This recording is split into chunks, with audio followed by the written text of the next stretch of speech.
sometimes burnout may feel like a failure because maybe in our culture sometimes it's positioned as perhaps a sign of someone who didn't know how to manage their time well or energy well. And yet the Western culture puts so much pressure on getting things done and being available 24/7. So there are just conflicting messages out there. And I would say that for me, burnout was a moment of reassessment, just asking questions. Is this really the only way? What are some other more sustainable ways?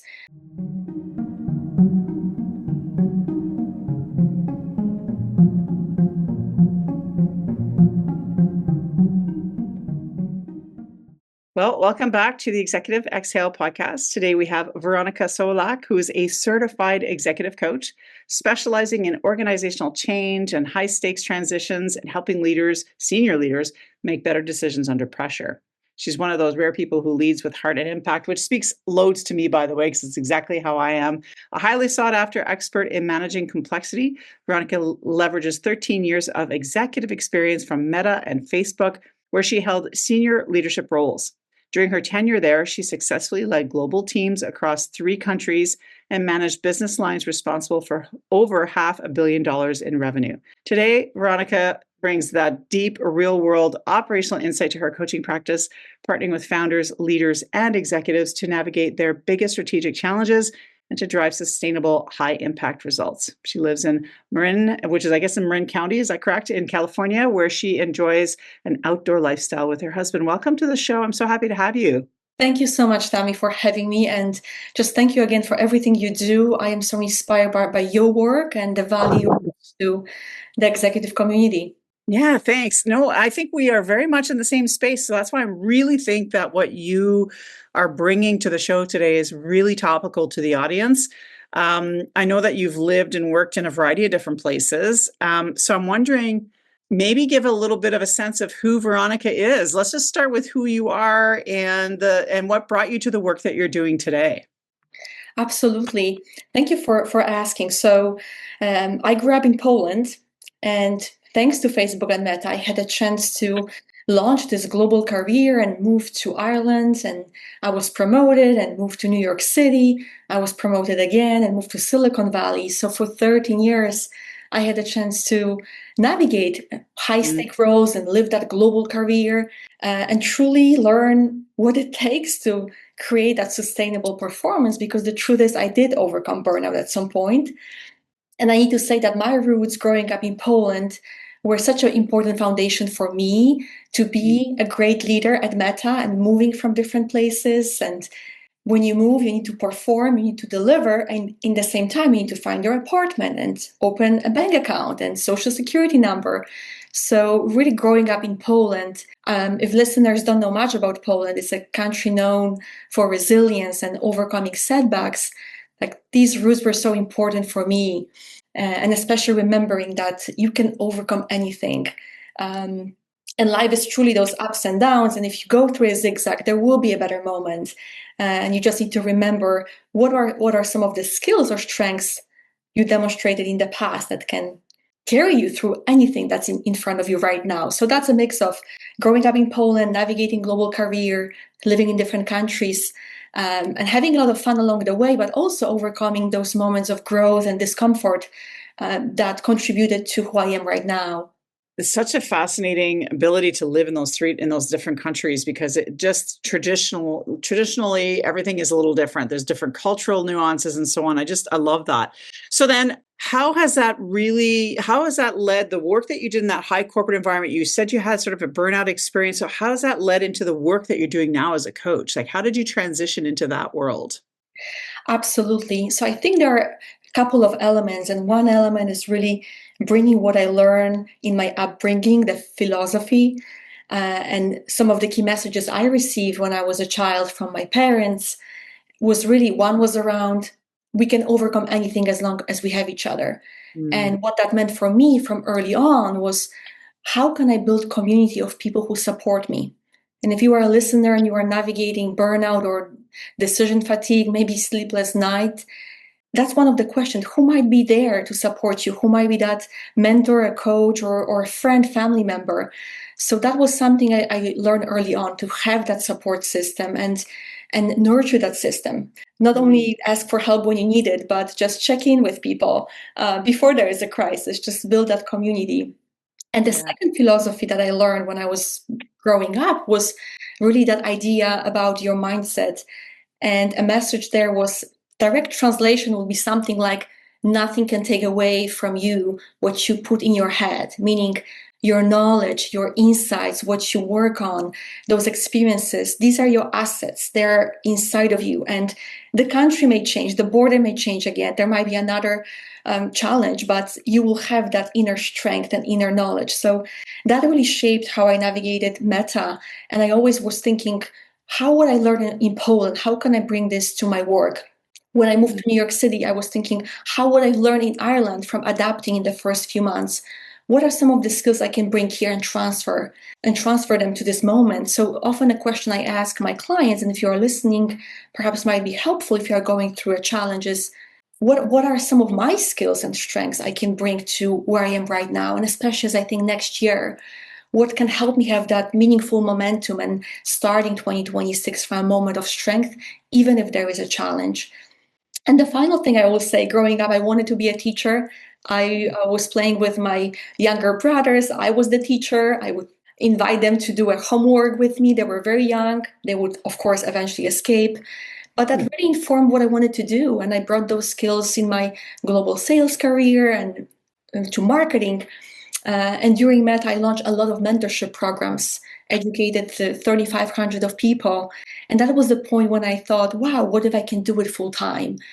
Which is why I pursued formal certification and decided to do it full time, which is what I do at the moment. That's incredible. I love that you transitioned from this high stakes, very busy experience to coaching. And I just want to make sure that people hear from you. What are some of I know what my experience was when I started to feel the burnout sensation start to come forward. What were some of the things that you started to realize, hold on a second, I think something's a little bit off. I think maybe it's burnout. I don't know. I just want to circle back to that, because I think it's important for people to relate to the notion that you can come from different environments, work in very big companies like Meta, but still experience these sensations. I wonder if you could share, whatever you're comfortable with, sharing with the audience, what were some of the signals that you thought, okay, something's off right now? Absolutely. And this is such a great question, because very often I think early signs of burnout may go unnoticed. Mm. And especially if you are a high achiever, we are driven by results and we are driven by achievement and making a difference. And especially when we are maybe in our late 20s, early 30s, it's very different versus when we pass that 35 years old or 40, 50 plus. I like to say burnout doesn't age well, meaning high work ethic and determination alone, it's great, can take us as far as possible. But at some point, I realized I needed to add health to the equation, because, to your point, I would experience actually disrupt sleep, decision fatigue. And that was a turning point, because decision fatigue, it's, high performing leaders, they're expected to be decisive and lead from a place of clarity and conviction. But there's so much research around, when you don't sleep well, you are not as sharp. There is actually research how IQ may drop, and with that, your ability to problem solve and have a creative thinking is not as accessible. Yeah. And there were as well as physical symptoms, so just less energy. There was I had less energy to do things that I love, and that for me is non-negotiable. So there was a moment where I made that connection that burnout is not just the level of stress, but that decision fatigue, sleepless nights, so the physical side of it, maybe emotional, feeling a bit sad because I'm not making space for things I love. So I think I know it's spoken about a lot in the industry, thankfully, but I think for listeners, I believe that's another important reminder to know that there is that mind-body connection. Stress is not only about a feeling. There are actually physical consequences. Yeah. And in my case, I feel very comfortable sharing, at some point I actually experienced pre-diabetes, which didn't make any sense for someone who eats healthy and exercises. And it purely came from stress, because I was under cortisol for so long. Yeah, the cortisol, there's lots of evidence around this, and this is why people promote fasting and things of that nature. But cortisol definitely can increase insulin resistance, which of course leads to type 2 diabetes. So even in people that are of normal weight, you can have this experience. So just that tells me though, the level of impact that the stress around you was having on your body, because the fact that you were exercising and doing what seemingly was all the right things and still having to deal with this is it shows just how much you were being impacted by the stress in your life at that time. Absolutely. And it just was a turning point, thinking that health is truly non-negotiable. Health Yeah. is wealth. And if we are not our best self, we can't really work and have a long-lasting career. So that really made me change how I design my day, making breaks for the meal. I think the last thing I want to say here is that sometimes burnout may feel like a failure, because maybe in our culture sometimes it's positioned as perhaps a sign of someone who didn't know how to manage their time well or energy well. And yet the Western culture puts so much pressure on getting things done and being available 24/7. So there are just conflicting messages out there. And I would say that for me, burnout was a moment of reassessment, just asking questions. Is this really the only way? What are some other more sustainable ways? Especially for someone who wants to be active when I'm in my 60s and 70s, I would love to contribute. I would not want to retire. So that starts with how I operate right now. It's interesting because one of the things that I had, you talk about decision fatigue. I really struggled with the simplest decisions when I was experiencing burnout. A lot of leaders feel like burnout is this big crash and burn because that's what we see on TV, right? The person who's like crashed out at their desk. And for me, it was a little bit of a crash and burn.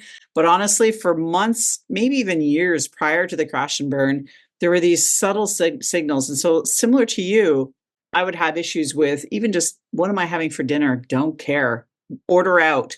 And it was those things that for me resulted in a 50, 60 pound weight gain over several years, insulin resistance, all of that started to compound. And then, of course, more stress, you get more compounded issues, and just you get into this cycle. And eventually your body just says enough and you're forced. So I guess what it comes down to is what you and I try to do is work with leaders before you get to that Yes. crisis point, right? Is to try to find those tactics, those ways to support yourself beforehand. Now, I read that you really use, or in your toolkit, you like to go to the root causes of burnout, specifically using sort of specific neuroscience-based strategies. So I wonder if we can start exploring some of that in terms of what you do to support your clients, maybe what you supported for yourself when you were sort of going through your own healing journey. I'm wondering if you could share a little bit about that. Absolutely. And I love talking about this because those methods had such an impact on me. And as I work with clients, I can see very quick results using neuroscience and neurolinguistic programming that Tony Robbins uses quite a lot. Yep. So there are quite few tools I'm using, but one of them comes back to our mindset, because in the end, what we think translates to our actions. And a simple tool I'm using is called the Rule of Five, which is a way for think about your hand and 5 fingers. It's a way for us to take a pause when something challenging is happening. Let's say you heard about another reorg happening in your company, or a very high achieving executive is leaving your team and you are thinking how I'm going to close that gap. So it's easy to get overwhelmed by another unforeseen circumstances. And in those moments, I love to use this type of tool, which is let's pause for a second and see what's happening in my mind. Because a typical message probably is something like, oh my God, I can't believe another thing on my plate. How Yeah. am I going to manage this on top of everything else? But the Rule of Five allows you to pause and just look for what are some of alternative interpretations? What are different ways of thinking about that situation without negating that it's challenging? So it brings compassion and a new perspective to the situation. So, for example, if your company is going to another reorg, you can think it's challenging. Like you can feel frustrated, obviously. And instead of saying, "Oh, this is so hard. I just can't take it. I cannot take it anymore," you can say, "Even though it's hard, even though it's so challenging and so frustrating, I am open to explore what this means for me, what this means for me. Or even though it's challenging and frustrating, I am open to learn. Even though it's frustrating, I know I have choices. I know that I can work for this company or another company. I've done this before. This is a 10th rework for me. So this just allows us, for our brain to first of all acknowledge it's challenging, notice our emotions, but also there is that moment where we try to go beyond that in terms of just exploring what else might be out there. And it's interesting, I recently went through a research about most achieving tennis players. And it turns out that all tennis players have amazing coaches, great diet, and great training routine. But the 5% use something similar. So when they score a point, they say, oh, this was great. They appreciate themselves. I just love doing that. But when they don't score a point, they would say, oh well, I'm not happy, but wait for the next one. So they just motivate themselves. They share that supportive message with themselves. So that rule of five, for me, it may sound so simple because it's really thought-based, but when we change our thoughts, it really translates to our actions. We are less reactive, more responsive. We're able to choose what the right response is. So the rule of five is absolutely my favorite. Yeah, it sounds to me that when you're using that rule, that you're basically giving yourself permission to acknowledge what's going on internally. But then it sounds like it's a reframing of your thinking processes around, rather than looking at. So when you're looking at a gain or a positive, it's sort of a celebratory moment. In the words of Mel Robbins, a high five moment. And then if you don't succeed at something, you're using it as an opportunity to learn and pivot, and it changes the mindset, as rather than looking at it as a failure, you're looking at it as more of a pivot or as a positive. What I also love about that statement is I always tell people that there's power in the pause. And so the first thing you said was, it's an opportunity for me to take a pause and sort of situate myself within what's going on around me. I love that, the notion of pausing and really reflecting and then looking at the mindset shift. How does that work with clients in terms of, do you ever get pushback when you ask people to do this? And if so, sort of what are some of the resistance factors that you see in your clients sometimes that you have to help them overcome? Because I know for me, sometimes it's hard to be positive and to do that pivot, right? So I'm wondering how you support your clients through that. Thank you for the question. And I'm so glad you mentioned the pause, because I think pause, it's such a simple, it may sound something as a very simple tactic or strategy, but I think it's the hardest thing to do. And I need to say, I'm not excluding myself from the audience of people who, it's a practice. Yes. One day we will get this right. Some days we will forget, depending on did we sleep well, what we eat, what's going on in our life. But I would say that when there is resistance to that, there might be multiple reasons. I think two main ones is whenever we learn something new, there might be resistance because ego goes, oh, how do you know it's going to work? Or this Yeah. is an effort. Or, oh, I did say that statement and I'm still feeling frustrated. So when resistance looks something like this, I like to talk to my client about the fact that this may not change how you feel. And the goal is not to have a magic wand and take you from frustration to feeling happy. The Right. purpose of that rule of five is essentially bring you to the position of agency. Because when you acknowledge this is challenging, and when you also acknowledge that, I am open to figure this out, from that place comes choice. And you gain your agency back. And it is going to still feel uncomfortable. So I think I like to truly spend moment with the clients actually what the resistance is about when we adopt a tool like that. And sometimes there are really important insights that emerge and new self-awareness. It varies people to people, but I would say holistically, when we learn something new, there will be discomfort. And discomfort is actually a sign that we are entering a new territory. When we first learned how to drive, we had to think about all these different steps and it felt so complicated. And now we drive and we don't think about every single step. You need to, fasten your seatbelt and adjust the mirror. We would just do it automatically.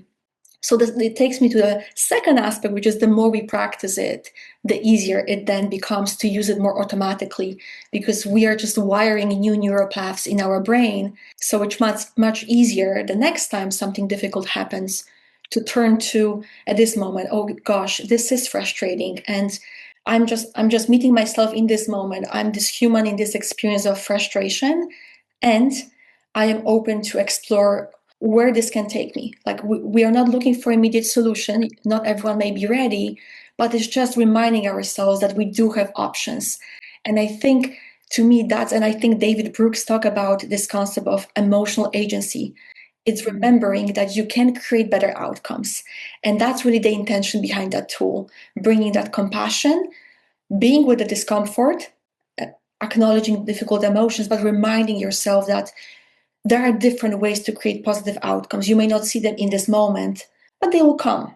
I love the notion of bringing forward the permission to feel the emotion. I think it's a really important point that you bring to the table around you don't need to have it all figured out and you don't need to feel good right away.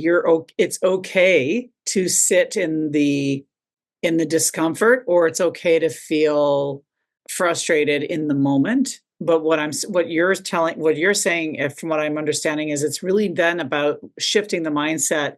So you're not staying in that sort of low level energy pattern so much, but you're trying to find ways to pivot and get to a different way of thinking about what's happening around you. So you're not staying in that emotional place. But you're right. You can't go from I'm feeling really frustrated and angry about something to joy in a second. It doesn't work that way. We have to process and find our way through it. Right. So that's a really important point that you bring to the table. That kind of brings me to the emotional trigger side of things.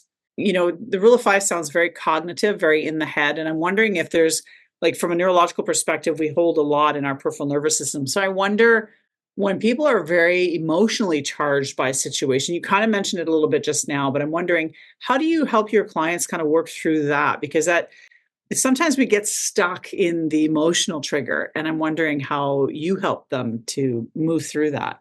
Such a great question. Thank you for that. And there is so much that's happening now around somatics, and something that I'm also a huge fan of. I'm certified in several modalities. So noticing the thought is the first step. Or sometimes you notice actually the body and without realizing what's going on in your mind. It varies person by person. So if someone acknowledges the thought first, that can invite a curiosity. How is my body feeling right now with this frustration? Where do I feel it? So that's how I work with my clients, just asking that question. How is my body in this moment? Where is that tension potentially? Can I send a breath there? And if I feel a discomfort, what is discomfort telling me about the situation? So I like to think about our body as being this wonderful intelligence carrying all those wonderful insights. So to your point, I fully agree that the thoughts can be an entry point for some people. And for some people, the entry point is actually noticing what's happening in the body. And if you are listening and you are going through hard times, this is truly one of my favorite questions is, where is that discomfort? Or even if I scan my body, what's happening there? And if there are any sensations, just noticing them. Is it something like heat? Is it cold? Is it tension, maybe pressure? And what this emotion or sensation is telling me, what maybe priority or need might be neglected in the situation. And that's when there is a more holistic connection between mind and body and learning about ourselves. Yeah, I have a modality called heart breath that I practice that is a body breathwork experience. And just to your point, it's about enabling the ability to read your body and figure out where in the body you're holding tension, discomfort. I love the sensation, or the question rather, of what is the what is the message in there, or what is it that your body needs from you, or what is it that you're feeling in that space? Because it gives a voice to the bodies holding on to all of this, because we really underrate how much our bodies hold in terms of our tension, our stress, and the impacts of stress. We tend to think of stress as being just above the neck, but really it's really not just above the neck. And I love the fact that you're bringing a more of a holistic approach to this. So you mentioned you were trained in a few things, and I noticed that you were trained in EFT tapping. So for execs, how can this really help them to release tension that they're feeling? Absolutely. So EFT, emotional freedom technique, it's really powerful tool. I'm not sure if you had a chance to try it. I need to say, not all of the executives are ready for it right away or open to try it, because also the corporate environment very often wants us to be very straight in our thinking, and emotions are often removed from a decision making. I am hoping that 20 years from now, or maybe hopefully 5 years from now, emotions will be treated like a data point because they carry so much insight. But to answer your question, with people who perhaps are a bit are someone who is more open to creating this self-awareness, tapping is something I'm using quite a lot. This can be used to process traumatic memories, because very often coaching can be focused on moving forward and creating this action and momentum. But if I'm recognizing that someone went through potentially challenging experiences, there might be a way to address those through tapping. Because tapping is about moving the energy that's stored in our body, and releasing that energy. And very often through tapping, a new insight emerges. We are able to update the narrative about ourselves. So that's one use case, just using this for the moments when, before we move forward, there is actually value in learning more about a challenging situation and processing, not getting rid of it, but just removing that emotional charge, so we may be less triggered, especially in those executive moments. We can remain executive presence and learn more about ourselves and find a source of strength. And second, for people who go through massive layoffs or just navigate so much change, tapping can be a wonderful regulation tool. So if we are overwhelmed 9 out of 10 or 7 out of 10, it will be hard for us to access this executive thinking. Yeah. So tapping will be more of a fixing tool in that moment, allowing us to just calm down, get grounded, and just be more clear and lead with that conviction, and just feel a bit sharper under pressure. So it's something that can be done just in a few minutes.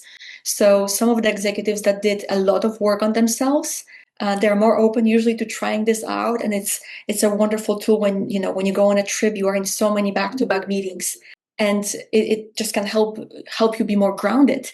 So these are some of the use cases, how I leverage tapping specifically. I am fascinated by tapping. I've not really leveraged it the way I think it should be leveraged for my own use. I'm just fascinated by it though. This is why I wanted to bring it into the. So folks, if you're listening to this and you're curious about it, I mean, contact Veronika. I'm sure she'd be happy to share with you what EFT work is like. But it's something that I hope executives are more open to as time goes on as well. Because like you, being in the space that I'm at, breath work and somatics, a lot of times I get pushback from leaders because it's like, well, we don't want to talk about emotional stuff. And I'm like, well, emotional intelligence, which is what I'm often hired to do with leaders to improve their emotional intelligence, means moving out of our brains and into our bodies and recognizing how to read the energy of the room. So I'm with you. I hope that we're able to get to a point where folks understand. And if you look at Kouzes and Posner, who wrote the Leadership Challenge like 20 years ago now, they have tons of data that demonstrates that. Their fifth principle in the book is encourage the heart. And leaders who are effectively able to manage organizations do it through encouraging the heart, which is the emotional state. So I have hope that things are going to continue to improve in that regard. I want to talk a little bit about your keynote, Befriend Change. How does that reframe overwhelm as an opportunity? That's sort of your keynote sort of statement. Share a little bit about that and what that's about. Absolutely. So the key message from the keynote is about, when you align your priorities to your daily actions, you see positive changes in your life and in your career. Because very often leaders burn out because what they do doesn't match what they really value. They don't make space for exercise. They don't make space to actually eat something healthy or have a connection with a close friend. So when we don't follow our values, this creates so much stress and our core needs are not met. It's hard to be high achiever in those circumstances. So that's really the headline and the key message and key insight. That's something I went through overcoming burnout and realizing that health wasn't on my priority list. So I talk about that concept, how when we follow our priorities, we see positive changes. And I talk a lot about what I call the A list, which is how we can come up with that list of your priorities and be very clear, and answer the question, like, what really matters to me the most in this moment? It may be financial security. That's why you want to be this high achiever and keep your job and be in the workforce for the next as many years as you wish. And if you know that you want to stay there for 20 more years or 30 more years, what else do you need to put on your priority list, that A list, that will take you there? Because there are aspects that perhaps things you love to do, they don't generate any money for you, but they give you energy, like exercise, eating well, or connecting with your family. And then this is really your base to be the high performer from 9 to 5 or whatever your work schedule looks like. So I talk in that narrative about, how we can protect those boundaries and make space for those priorities, and really what's the value of following your values, because it's, sometimes the pushback I'm getting is, I need to pay my bills, I need to pay for my daughter's college education, I don't have luxury to follow my values. But values is not something that only Bill Gates can have, or billionaires. We as humans, there is a reason we value certain things, and it's up to us to make space what matters to us. And I need to say that that keynote is also about acknowledging that there will be moments in our life that will be out of balance. Yeah. Because when we try something new, when we strive for excellence, there will be a moment out of balance. And I think often we try to create a perfect balance. I don't think that's always possible. Mm-hmm. So my point there is how you manage unbalance. If you started a new role, if you're listening, maybe you got promoted or your team scope increased. It's going to be challenging for the next 3 to 9 months, maybe, learning new ways of working, learning new skills. So how do you come back to what matters to you the most, so your daily action can reflect? Maybe today you make space for the time with your daughter. Tomorrow you stay 1 hour longer at work to learn the new scope. So just managing those trade-offs to create a better balance, even in the moment of unbalance. And it again comes back to being clear on your priorities and reflecting them in your daily action as much as you can. And I think the caveat there, though, is as well knowing that it doesn't mean that if health is your priority and financial stability and family, you will not meet them 10 out of 10 every day. But you need to ask your question, what good will look like today? What good can look like tomorrow with everything that's happening? Maybe I cannot make it to a 1 hour workout, but what if I take a walk, 15 minutes walk during lunchtime? And that's going to be maybe 5 out of 10, but still you did something around what's important to you. So I was very inspired by my own journey and just learning that there will be a moment of unbalance. But when you know what's right for you, you will see those positive changes in your career and in your life. Yeah, the notion of a balance is just, to me, it felt like such a lie, because it really isn't ever really, as I agree with you 100% on that, by the way. I see work-life balance, quote unquote, I'm air quoting for those listening, is more of a seesaw. It's more of a, some days you're at work a little bit more and other days you're at home. And the idea is to constantly be kind of able to seesaw between various parts of your world that you value, as you say. But it should never always be on one side. You shouldn't be like the only person on the seesaw, is what I'm trying to say, where it's only heavy on the one side. You should really be able to find a way to, it's a flow rather than a balance. And I absolutely appreciate you bringing that to the table, because I think a lot of us, especially women leaders, I find really are challenged with this. They feel like they always have to have it in balance, and giving yourself permission to say, no, today I have to focus on this meeting. We have this deadline. I have to be at work for 12 hours today. But tomorrow I'm going to take the afternoon to take my daughter to the park or whatever. So I think you're kind of bringing that sort of perspective. I really appreciate that.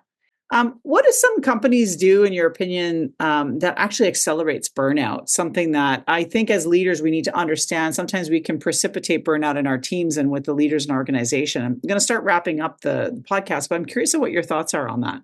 It's a very timely question. I appreciate it. And as I work with leaders and executives, some of the things I'm hearing, especially in the past few months, is that it feels like a pressure cooker. And my question is not the first question I would ask them. We need to build that trust. But I was asking this question myself when I was in a pressure cooker. How long do you stay in a pressure cooker before you start reassessing how you can manage it differently so it's more sustainable?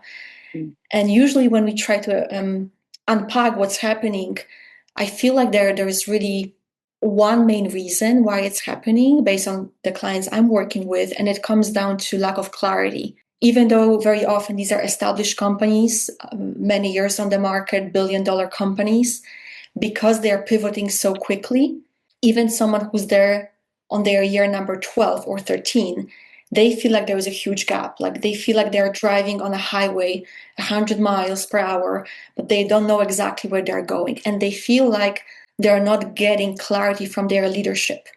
So they were kind of asked, just go fast as you can, but no direction. So they need to make that call. Where do I stop? If I'm in California, do I turn and go to the ocean, or do I turn and go to Tahoe and see the snow? Because there's a difference. Yeah. So they feel like they need to make that call. And in the meantime, there is no feedback, no signal to actually understand, am I driving in the right direction or not?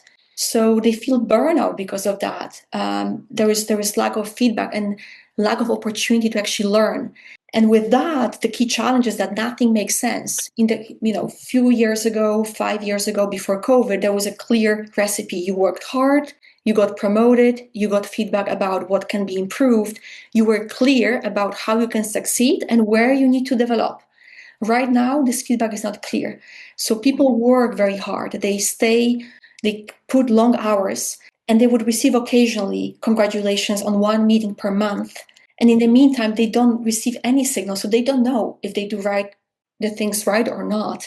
And that's what's burning them out, because there is no appreciation, there is no joy, and there is just lack of information. How do I pivot as a leader? I can pivot, I can be decisive, but actually I don't know what is the North Star. Where do we go as a company? And I think as leaders, we have this responsibility to communicate. If we are not sure of the vision or direction, let's be clear, let's communicate that we are figuring this out. And in the meantime, maybe we cannot promise that all jobs will be there. Let's be transparent about this.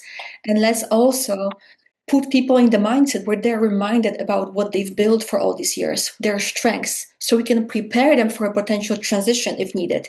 Just be very clear about, we don't know, we are figuring this out. But in the meantime, this is number one, number two thing that you can focus on, and just offer that feedback, which just sounds like a basic leadership skill and expectation, and it's not happening. And it's sad to hear that it's actually happening across companies that are traditionally perceived as role model. And I think it's not fair to employees. So I'm hoping that that's going to change, because I truly believe that a true leader will communicate when there is confusion, when they're not sure. And they will try to provide as much clarity as they can, and just make sure that their employees will be able to create a better outcome for themselves if needed. It certainly feels like we're in this transition period right now, where post-COVID at least, and there's just such change happening in so many ways, economically, geopolitically, etc.